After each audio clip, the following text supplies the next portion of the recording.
ऊर्जा का स्रोत फिजिक्स का आखिरी चैप्टर है। इसके बाद फिजिक्स हम लोग का खत्म हो जाएगा।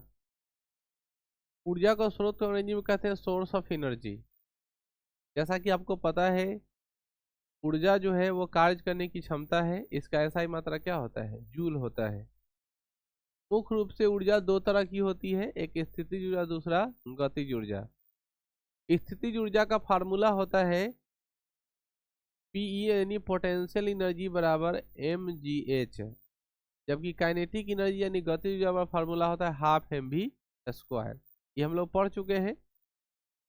जो हमारे आसपास कोई भी वस्तु ऐसा दिखाई दे जो स्टील शांत बैठा है, उसके अंदर जो ऊर्जा है, उसके अंदर जो एनर्जी है वो पोटेंशियल एनर्जी है यानी स्थितिज ऊर्जा है। और जब कोई वस्तु आपको गति करता हुआ दिखाई दे, घूमता हुआ दिखाई दे, चलता हुआ दिखाई दे, वो क्या कहलाएगा? गतिज ऊर्जा कहलाएगा। अब उसमें तरह तरह के प्रकार हैं, लेकिन ऊर्जा संरक्षण का सिद्धांत कहता है, ऊर्जा संरक्षण सिद्धांत के अनुसार यह कहा जाता है कि ऊर्जा को ना ही उत्पन्न किया जा सकता है, ना ही नष्ट किया जा सकता है, इसे एक रूप से दूसरे रूप में बदला जा सकता है। यही हम लोग पढ़े ना। ऊर्जा संरक्षण का सिद्धांत क्या है? ऊर्जा को ना ही उत्पन्न किया जा सकता है और ना ही नष्ट किया जा सकता है, इसे एक रूप से दूसरे रूप में बदला जा सकता है। ऊर्जा का ऐसा ही मात्रा क्या होता है? जूल होता है। क्या होता है? जूल। कार्य करने की क्षमता को क्या कहते हैं? ऊर्जा कहते हैं, कार्य करने की क्षमता को। लेकिन आज हम लोग को जानना है कि ऊर्जा हम लोग प्राप्त करते कहाँ से है। तो चूंकि जीव विज्ञान हम लोग पढ़े हैं, हम लोग मनुष्य हैं, हम लोग के शरीर में ऊर्जा की आवश्यकता होती है, तो हम लोग भोजन करते हैं। क्या करते हैं? और उस भोजन से कार्बोहाइड्रेट प्राप्त होता है, श्वसन क्रिया करते हैं, कार्बोहाइड्रेट को तोड़ते हैं, और कार्बोहाइड्रेट को तोड़ने के बाद हम सभी को ऊर्जा मिल जाता है। लेकिन हमारे नेचर में, हमारे आसपास में ऊर्जा कैसे प्राप्त होगा? तो आप लोग ये भी जानकारी में रखें कि इस पृथ्वी का एकमात्र ऊर्जा का स्रोत क्या है? सूर्य है। सूर्य में ऊर्जा का स्रोत किस क्रिया कारण होता है? नाभिकीय संलयन के कारण। किसके कारण? ऑब्जेक्टिव याद किए हो ना। सूर्य में ऊर्जा किस प्रकार निकलती है? नाभिकीय संलयन के कारण। अब नाभिकीय संलयन में क्या होता है? तो नाभिकीय संलयन में ऐसा होता है कि हाइड्रोजन और हीलियम की छोटी छोटी नाभिक आपस में जुड़कर नाभिक निर्माण करता है, और फिर ऊर्जा का क्या होता है? संचार होने लगता है। आप सभी को पता है कि सूर्य से पृथ्वी तक आने में इस सनलाइट को, सूर्य के प्रकाश को 8 मिनट 20 सेकंड लगता है। क्लियर है? अब 8 मिनट 20 सेकंड जब लग रहा है, तो सूर्य के साथ कुछ ऊर्जा भी आता होगा, हीट भी आता होगा। उसी ऊर्जा को हम लोग क्या करते हैं? प्राप्त करते हैं। समझ में आई? ठंडे के दिनों में इस पृथ्वी पर क्या होती है? गर्मी। हम लोग का पृथ्वी नहीं कर सकते, हम लोग के क्षेत्र में अभी वाला जो समय है, धीरे धीरे तापमान क्या होगा? कम होगा, यानी ऊष्मीय विकिरण हम लोग के पास आ नहीं रहा है। तो यह जो ऊर्जा है वो लगातार स्रोत बने जा रहा है, और इसका भंडार जो है वो विशाल है। इसीलिए इस ऊर्जा के स्रोत को हम लोग कहते हैं नवीकरणीय ऊर्जा का स्रोत। क्या बोलते हैं? नवीकरणीय ऊर्जा का। जबकि हमारे पास कुछ और ऊर्जा का स्रोत है जो हम लोग इस पृथ्वी से प्राप्त करते हैं, जैसे लकड़ी होता है। लकड़ी को जलाकर ऊष्मीय ऊर्जा प्राप्त करते हैं, हीट एनर्जी प्राप्त करते हैं। कोयला को जला रहे हैं, पेट्रोलियम को जला रहे हैं। इस प्रकार की ऊर्जा जो है हम लोग पृथ्वी के भूगर्भ से या पृथ्वी के ऊपरी भाग से प्राप्त कर रहे हैं। और यह सारा जो है वह क्या है? कुछ नियमित, कुछ फिक्स अमाउंट में हम लोग के पास है, जो दिन प्रतिदिन क्या हो रहा है? खत्म हो रहा है। और इसको हम लोग बोलते हैं अनवीकरणीय ऊर्जा। और इसी अनवीकरणीय ऊर्जा का वैकल्पिक स्रोत, यानी अगर ये नहीं रहेगा तो कैसे जिंदगी चलेगा, उस पर हम लोग रिसर्च कर रहे हैं और काम कर रहे हैं। ठीक है ना? ताकि हम लोग आने वाले समय में क्या करें? इस रिसर्चिंग पॉइंट के द्वारा, ठीक है, अगर ये ना भी रहे अनवीकरणीय ऊर्जा का स्रोत, तो हमारा काम चल जाएगा। इसीलिए तो हम लोग बैटरी वाला, इसीलिए तो हम लोग इलेक्ट्रिक वाला जैसे चीज़ों को क्या कर रहे हैं? गाड़ी को बढ़ावा दे रहे हैं। अगर डीजल नहीं भी रहेगा तो हम लोग गाड़ी पर चढ़ कर मजा ले सकते हैं।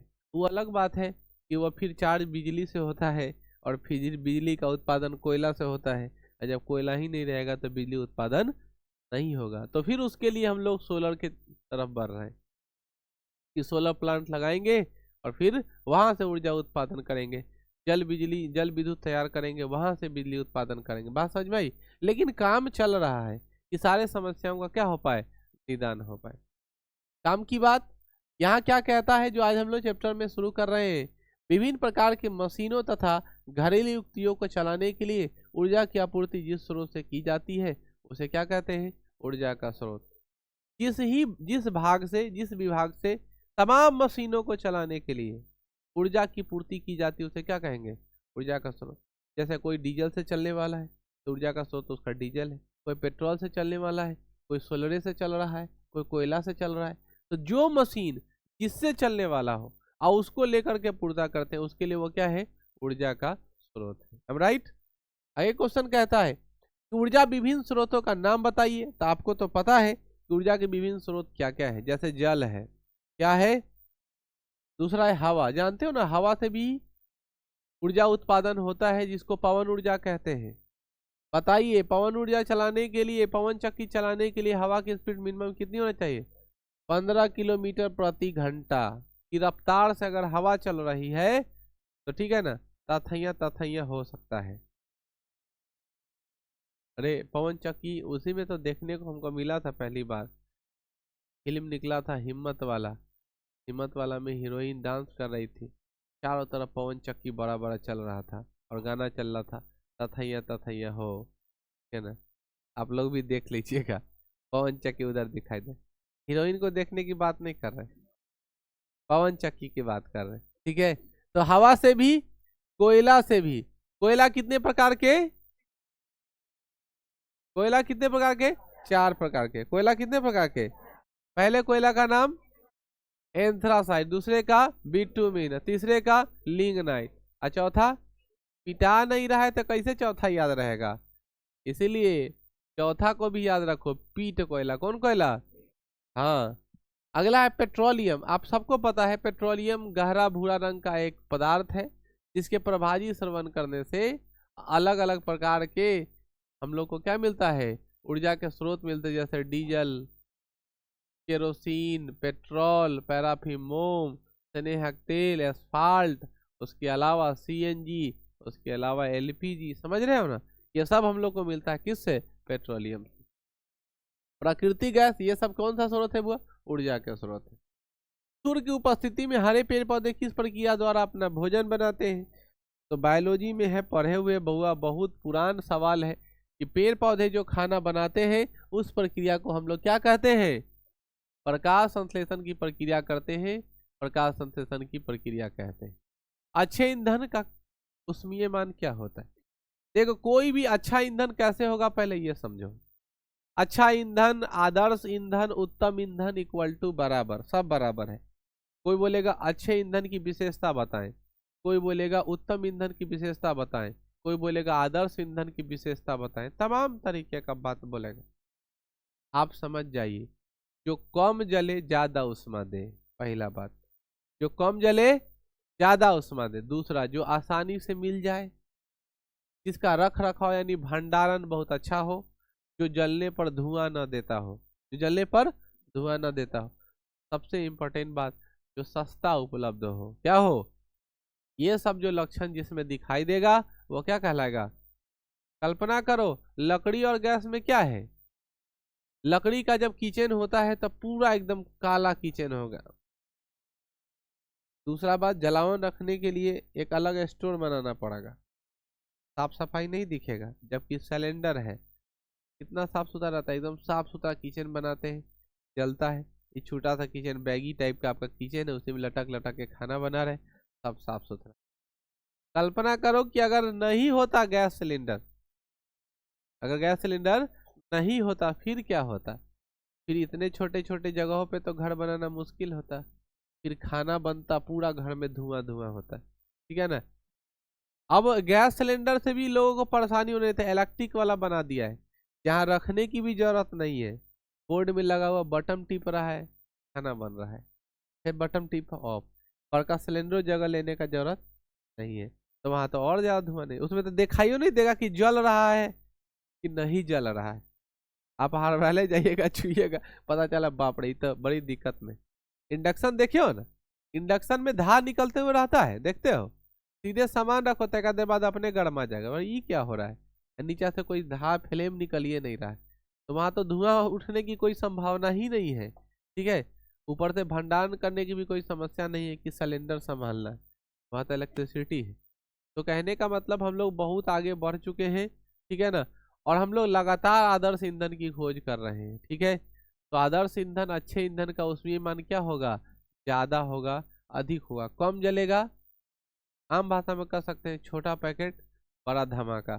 ठीक है ना, वो चुटपुटिया फटाका उड़ा के ऐसे ही फीलिंग लेते हो तो लोग। छोटका लड़का सा 10 रुपया में जो देता है वो कथी बोलते हैं, ऐसे नहीं फटकता है, पटक पटक करते रहता है, पोप। तो पोप उड़ा के समझता है जैसे पाकिस्तान पर परमाणु बम गिरा रहा हो, एकदम कस के मारेगा। ठीक है, अगला है, ऊर्जा के स्रोत कितने प्रकार के होते हैं? 2 प्रकार के नाम याद है, नवीकरणीय और, दोनों की चर्चा किए हैं। नवीकरणीय मतलब तुरंत खत्म हो जाए, यह बात है। नवीकरणीय का अर्थ होता है जिसका भंडार बहुत बड़ा है, सीमित नहीं है, अनंत है कह सकते हैं, या असीमित है। ठीक है, और अनवीकरणीय का मतलब जिसका भंडार लिमिटेड है, एक समय के बाद खत्म हो जाएगा। समझ में आई? इसीलिए गाड़ी वाड़ी जो चला रहे हैं उसको बड़ी बुद्धिमानी पूर्वक चलाइए। ईंधन का उपयोग कर रहे हैं, बहुत बुद्धिमानी पूर्वक करिए। एक टाइम खाइए, एक टाइम नहीं खाइए। और अगर पूछे कोई कारण तो कह दीजिए हम देश के बारे में सोच रहे हैं, ईंधन कम हो रहा है, अगला फ्यूचर को दिक्कत हो जाएगा। इसलिए हम पेट्रोलियम गैस को क्या कर रहे हैं, सुरक्षित कर रहे हैं। अगला सवाल है, वैसे ऊर्जा का स्रोत जो कभी समाप्त नहीं हो सकते, उस ऊर्जा स्रोत को क्या कहते हैं? नवीकरणीय। जो कभी समाप्त नहीं होगा उसको क्या बोलेंगे? अगला सवाल, प्रकृति में किस ऊर्जा के स्रोत को असीमित ऊर्जा का स्रोत माना गया है? असीमित माना गया है। नवीकरणीय ऊर्जा का स्रोत के उदाहरण कौन कौन से हैं? नाम याद रखो। सौर ऊर्जा माने सूर्य के प्रकाश, सौर ऊर्जा माने सूर्य का प्रकाश, समझ रहे हो ना सब लोग? पवन ऊर्जा माने हवा, जल विद्युत ऊर्जा, भूतापीय ऊर्जा और महासागरीय ऊर्जा, ये सारे जो ऊर्जा है वो कैसे हैं बच्चों? नवीकरणीय। जबकि अनवीकरणीय ऊर्जा के स्रोत में क्या क्या होंगे आप लोग को याद है? इसमें बहुत इजी सवाल रहता है, पेट्रोलियम है, कोयला है। ठीक है ना। अगला सवाल है, वैसा ऊर्जा का स्रोत जिनका उपयोग व्यापक तौर पर किया जाता है तथा ऊर्जा का अधिकांश भाग आपूर्ति की जाती है, उसे क्या कहते हैं? परंपरागत। अभी परंपरागत क्या है? जो परंपरा से चली आ रही है, हम लोग का आदत है लकड़ी से खाना बनाने का। अभी गैस से ना बहुत दिन तक पहले का आदमी डरते रह गया, अब धीरे धीरे जागरूकता आया है, हम लोग नहीं डरते हैं। गैस का कारण धीरे धीरे कम भी होने लगा है। पहले उतने नॉलेजेबल नहीं थे, जिन्ने तेने आग पकड़ता था, लोग बहुत डरता था। आज भी ब्रीज टाइप के जो आदमी होगा वो गैस का चूल्हा ऑन करते समय बहुत डराएगा, लीक हो जाता है, ऐसे हो जाता है, वैसे हो जाता है। अब आग पर खाना बनाना चाहेगा क्योंकि वो क्या है, परंपरागत है। बात समझ में आई? अब तुम में से हो कोई आदमी इंडक्शन पे खाना बनाए तो तुमको अंदाज नहीं मिलेगा क्योंकि तुम इंडक्शन पे वर्क नहीं कर रहे। लेकिन जब समय आएगा, जब इंडक्शन को तुम भी वर्क करना शुरू कर दोगे तो लगेगा ओ चलो ठीक, ऐसा नहीं ऐसा होना चाहिए। समझ गए ना, यही चीज है। तो परंपरागत ऊर्जा स्रोत, परंपरागत ऊर्जा के स्रोत कौन कौन से उदाहरण होंगे? जीवाश्म ईंधन, जीवाश्म ईंधन में कोयला आएगा, पेट्रोलियम आएगा। पवन ऊर्जा है, जैव द्रव्यमान की ऊर्जा है, ये सारे परंपरा के ऊर्जा है। और नए में जो ऊर्जा हम लोग करेंगे जिसको हम लोग गैर परंपरागत ऊर्जा के स्रोत के नाम से जानते हैं, और गैर परंपरागत ऊर्जा के स्रोत के रूप में कौन होगा? तो सौर ऊर्जा होगा। कौन ऊर्जा होगा? भूतापीय ऊर्जा होगा, महासागरीय ऊर्जा होगा, नाभिकीय ऊर्जा होगा। कौन ऊर्जा होगा? नाभिकीय ऊर्जा। समझ में आई? जिसको अंग्रेजी में न्यूक्लियर एनर्जी भी कहते हैं। जैसे हम लोग यूरेनियम का एग्जांपल ले लो, मैंने आपको कहा था ना कि भारत थोरियम पर रिसर्च कर रहा है, किस पर? और हम लोग यूरेनियम का इस्तेमाल करते हैं। यूरेनियम हम लोग के पास है नहीं, बहुत महंगा मिलता है, तो काला सोना हम लोग कहते हैं, भूरा सोना, बहुत ज़्यादा महंगा मिल रहा है और उसी पर सब लोग डिपेंडेंट है। अगर हम लोग थोरियम का काम कर ले, रिसर्च जो चल रहा है, फिर हम लोग माला माल हो जाएंगे। ठीक है ना। वही कुछ चिंता होता है, वैज्ञानिक तो हम भी बन जाए, लेकिन टेंशन होता है कि क्या खोजें, सब तो खोजिए दिया है।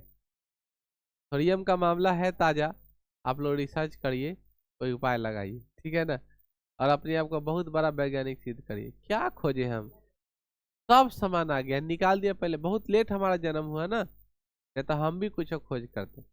अब कुकड़े बनाते तो पहले ही बना दे लेता, क्या बना, टेलीफोन बनाते, कैमरा बनाते, माइक्रोफोन बनाते, न जाने बहुत इच्छा था बनाने का, ठीक है ना, लेकिन सारा पहले ही कर दिया, इसलिए छोड़ो हटाओ, सब क्या छोटा छोटा काम करे, ठीक है ना।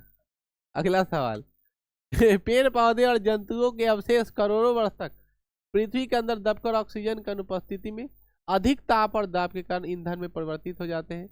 ऐसे ईंधन को क्या कहते हैं, क्या कहते हैं ऐसे ईंधन को, जीवाश्म ईंधन कहते हैं। जीवाश्म ईंधन का मतलब होता है जीवों के अवशेष शरीर से प्राप्त ईंधन, ठीक है ना। अगला सवाल है जीवाश्म ईंधन का उदाहरण दीजिए, क्या क्या हो सकता है, कोयला हो सकता है, पेट्रोलियम, प्राकृतिक गैस। मुक्त कार्बन या कार्बन के जटिल यौगिकों के मिश्रण वाले ईंधन को क्या कहते हैं, कोयला कहते हैं। कोयला कितने प्रकार के होते हैं, 4 प्रकार के, ये नाम आपको अभी रिपीट कराए हैं।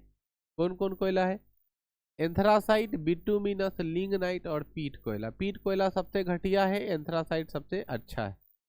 सबसे उत्तम कोटि की कौन होता है, एंथ्रासाइट। समझ में आई, उत्तम कोटि मतलब सबसे बढ़िया कौन है। अगला सवाल है कोयला में कार्बन के अतिरिक्त क्या रहता है, तो कोयला में कार्बन के अलावा क्या मिलता है, तो रहता है ऑक्सीजन, नाइट्रोजन और गंधक। कोयला में क्या क्या होता है, गंधक होता है, वही गंधक जो चीनी को साफ करने में इस्तेमाल करते हैं। तो जो चीनी खाते हैं ना शुगर, उस शुगर के जो सफाई करते हैं, गंदगी को कालापन दूर करने के लिए गंधक का इस्तेमाल करते हैं। इसीलिए गुड़ हमारे लिए लाभदायक है, ठीक है ना। गुड़ लाभदायक इसलिए होता है कि उसमें गंधक नहीं मिलाते हैं। हालांकि अब गुड़ के चिकनाई को गुड़ को गोरा करने के लिए हम लोग भी उसमें केमिकल मिलाते हैं, लेकिन जो काला है, जिसको मीठा हम लोग काला मीठा कहते हैं, ठीक है ना, तो जो काला, आदित्य अपने दिल पर ले रहा है, ठीक है ना, तुम मीठा थोड़े है, तुम तो आदमी है, ठीक है ना। तो जो काला है मीठा के बारे में चर्चा कर रहे हैं, वह लाभदायक है, ठीक है ना, क्योंकि उसमें कोई केमिकल नहीं है। वो गाद, उसमें की गंदगी जो है उसको निकालने के लिए हमने स्पेशल कोई केमिकल नहीं रखा, गुड़ा बनाने के लिए नहीं रखा। तो गुड़ ठंडे के दिनों में खाना चाहिए। अगर आप अभी गुड़ खाते हैं आपको सर्दी वगैरह नहीं होगा, ठीक है ना, ये सब चीज़ों से आप बचे रहिएगा, है कि नहीं। चीनी का सेवन कम करिए, गुड़ ज़्यादा खाइए। अगला सवाल है भारत में कोयला विशाल भंडार कहाँ है, देखो कोयला नगरी कहा जाता है धनबाद को। कोयला नगरी किसे कहते हैं, धनबाद इक्वल टू झारखंड, झारखंड में ही पाया जाता है धनबाद। कोयला नगरी की उपाधि मिली हुई धनबाद को। उसके अलावा है पश्चिम बंगाल, उड़ीसा है, मध्य प्रदेश। गलती से इन सब चीज़ों में बिहार का नाम नहीं आएगा, ठीक है ना, आंख मूंद के याद रखना, बिहार में ये सब चीज़ ऐसा कुछ नहीं है, ठीक है। कोयला को जलाने पर क्या उत्पन्न होता है, कार्बन डाइऑक्साइड उत्पन्न होता है और कार्बन मोनोऑक्साइड उत्पन्न होता है। देखोगे जब कोयला में आग लगाओगे ना, तो पहले कोयला से उजला धुआं बहुत निकलेगा। जब उजला धुआं पूरा निकल जाएगा तब उसमें टेम्परेचर आता है। जो उजला धुआं निकल रहा है वो कार्बन डाइऑक्साइड और कार्बन मोनोऑक्साइड होता है। क्लियर है बच्चों। अगला सवाल, कार्बन मोनोऑक्साइड कैसी गैस होती है बच्चों, कार्बन मोनोऑक्साइड जहरीली गैस होती है। ऐसा संयंत्र जिसके द्वारा विद्युत उत्पन्न किया जाता है उसे क्या कहते हैं, तापीय विद्युत संयंत्र, यानी तापीय विद्युत यंत्र के नाम से भी उसे जानते हैं। पेट्रोलियम किसका मिश्रण है, पेट्रोलियम है प्राकृतिक हाइड्रोकार्बन का। रसायन में आप लोग को पढ़ाए हैं, हाइड्रोकार्बन किसे कहते हैं, हाइड्रोजन और कार्बन से बने यौगिक को क्या कहते हैं, हाइड्रोकार्बन कहते हैं। हाइड्रोकार्बन मुख्यतः 2 तरह का है, एक संतृप्त हाइड्रोकार्बन और दूसरा असंतृप्त हाइड्रोकार्बन। संतृप्त हाइड्रोकार्बन में एल्केन होता है, जबकि असंतृप्त हाइड्रोकार्बन में एल्कीन और एल्काइन होता है। संतृप्त हाइड्रोकार्बन में एकल बंधन होता है, जबकि असंतृप्त हाइड्रोकार्बन में द्वि और त्रिबंधन से जुड़े होते हैं। संतृप्त हाइड्रोकार्बन अर्थात एल्केन का फार्मूला क्या होता है बच्चों, CnH2n+2। एल्कीन का फार्मूला CnH2n और एल्काइन का फार्मूला CnH2n-। समझ में आ रही है। तो ये आप हमेशा ध्यान रखेंगे, जो कोयला जो है, पेट्रोलियम जो है, वो किसका मिश्रण है बच्चों, हाइड्रोकार्बन का मिश्रण। किसका मिश्रण है बच्चों, हाइड्रोकार्बन का। अच्छी बात। अगला सवाल है, वह विधि जिसमें कच्चे तेल को शुद्ध प्रभाजों में, वह विधि जिसमें कच्चे तेल को शुद्ध प्रभाजों में विभाजित किया जाता है उसे क्या कहते हैं, पेट्रोलियम का शोधन। पेट्रोलियम को अलग हटाते हैं उसे क्या कहते हैं बच्चों? पेट्रोलियम का शोधन कहते हैं, अलग हटाते हैं, ठीक ना। अगला सवाल, पेट्रोलियम को शोधन के लिए किस विधि का उपयोग करते हैं? भर्जन या आसवन, जिसको प्रभाजी श्रवण कहते हैं। क्या कहते हैं? प्रभाजी श्रवण या भर्जन आसवन विधि के नाम से जानते हैं। पेट्रोलियम गैस किसका मिश्रण होता है? एथेन, प्रोपेन और ब्यूटेन, जिसमें इसका मुख्य अवयव क्या होता है? याद रखेंगे एलपीजी का मुख्य अवयव क्या है? ब्यूटेन है, जबकि गोबर गैस का, बायोगैस का मुख्य अवयव मेथेन है। कंफ्यूज नहीं होइएगा, एग्जाम में ये सवाल पूछता है, ऑब्जेक्टिव है। एलपीजी का मुख्य अवयव ब्यूटेन और बायोगैस का मुख्य अवयव मेथेन। मेथेन का फार्मूला CH4, ब्यूटेन का फार्मूला एथ मेथ प्रोप ब्यूट, 4 होगा H10। समझ में आ गया? तो ये ब्यूटेन है और ये क्या है? मेथेन है। ये लिखा भी हुआ है, पेट्रोलियम गैस का मुख्य अवयव क्या होता है? ब्यूटेन होता है, C4H10। द्रवित पेट्रोलियम गैस किसका मिश्रण होता है? नॉर्मल ब्यूटेन और आइसोब्यूटेन का होता है। प्राकृतिक गैस क्या है? जीवाश्म ईंधन।